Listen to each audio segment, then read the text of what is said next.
You're here. Good.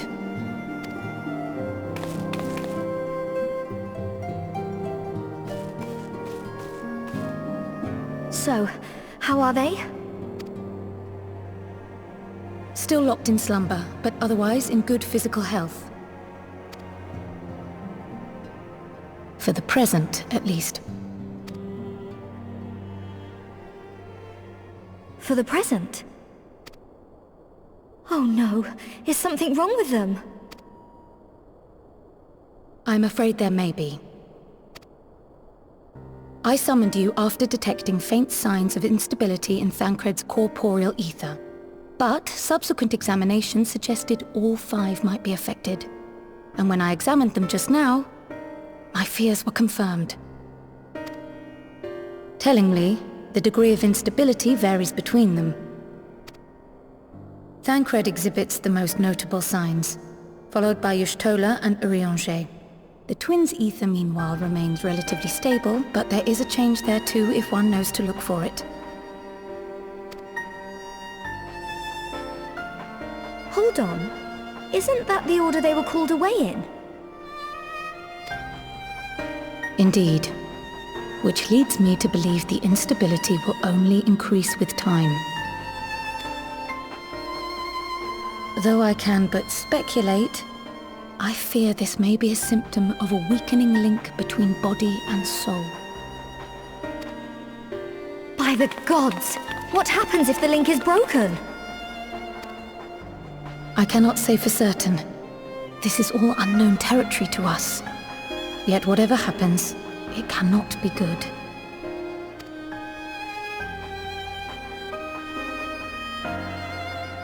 Mercifully, the instability is still only slight. And you may rest assured Master Matoya and I will do everything in our power to keep it from worsening. Be that as it may, it is imperative that you find a way to restore our friends' souls to their bodies.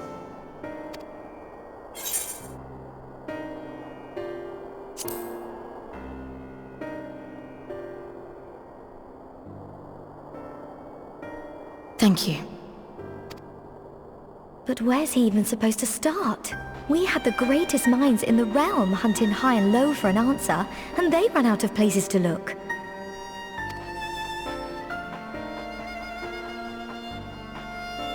You stated in your report that the Exarch had originally intended to reverse the summoning process by means of his own death, correct?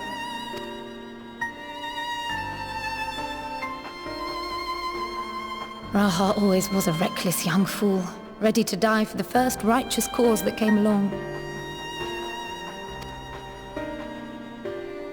His plan might well have worked, but I for one am glad he never had the opportunity to see it through. Even if it does mean our friends must remain stranded a while longer. There is another way, I am sure of it. And the key lies with him, with the Exarch. Pray return to the First and apprise him and the others of the situation. We, meanwhile, will do what we can from here. And, if the fates are kind, we will have good news to share upon your return.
Pray excuse my late arrival.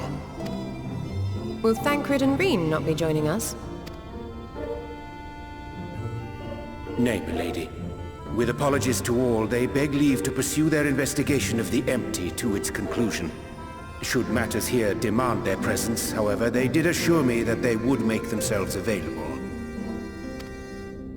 Yes, of course. Then let us proceed.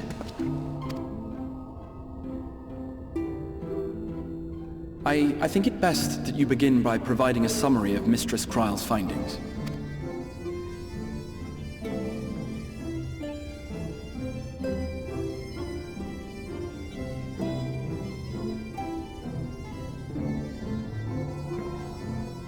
I suppose it was only to be expected that some change would occur.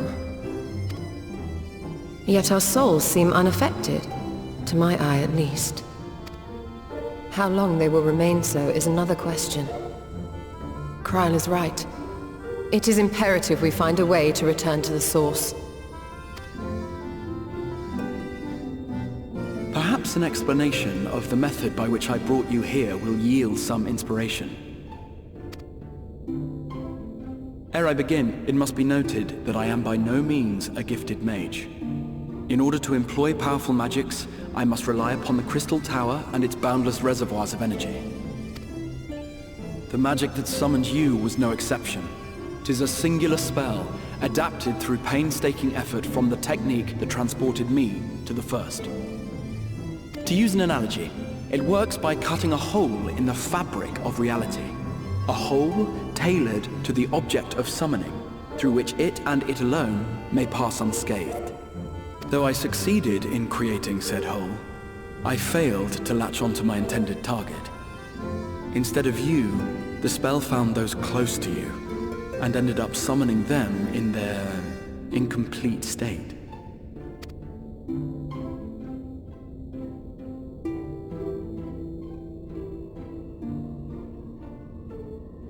I would not soon throw my life away, not after the lengths you and yours went to save it.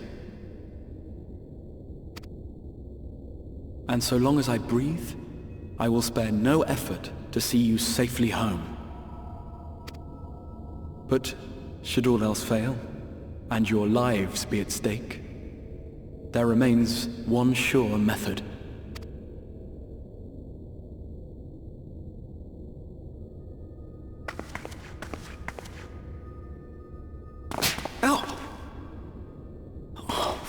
What was that for?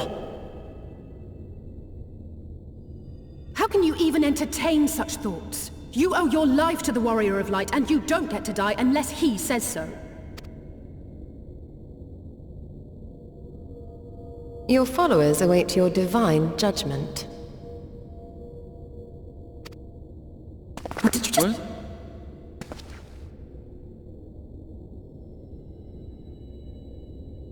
What? If the two of you have finished, perhaps we could return to our discussion? Rather than dwelling upon the multiple failed attempts at transference, I think it would behoove us to focus on the solitary success.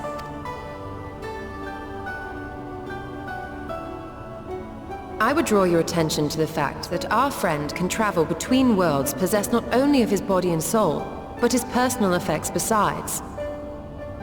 This is no different from the teleportation magics to which we are all accustomed. Magics that allow for the transportation of those inanimate objects one considers to be an extension of oneself. Are you suggesting that simply by considering us his possessions, he could carry our souls back to the source upon his person? Well, it would be nice if things were that simple for a change. But vague notions of ownership seem a rather tenuous thing to stake our lives on. So much as a moment of doubt on his part, and we'd be left floating in the rift. Milady hath the right of it. The requisite fixity of belief would be too much to ask even of our friend. Yet, were we to immure our souls within an object in his possession, mayhap then our safe passage could be assured. White Auracite would, I believe, serve as a suitable vessel for this purpose. It was conceived to imprison the massy soul of an Ascian, and should house one of ours with relative ease. We would need only to ensure our soul's safe preservation inside the stone, and identify a means by which they might be transferred back onto our vacant bodies. Soul preservation and transference. I believe I know of someone who may be able to assist us.